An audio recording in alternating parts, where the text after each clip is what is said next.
happens, he goes basically free. Thanks for joining us here at 4. I'm Justin Betty. Emotions were running high in a Richland County courtroom today. Family and friends who spoke on behalf of Bailey Jo Bernstein. She was killed nearly 1 year ago in a hit and run in Wahpeton. Today, the man behind the wheel learned his fate.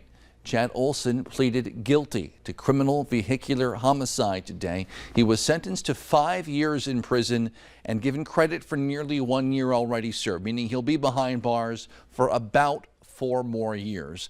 The courtroom was packed wall to wall today. More than a dozen of Bailey's family and friends gave what they call victim impact statements. Many were calling the good times they had with Bailey, and afterward told us they are angry and upset with this sentence handed down by the judge.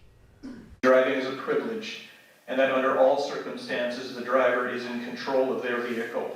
Pedestrians have the right of way.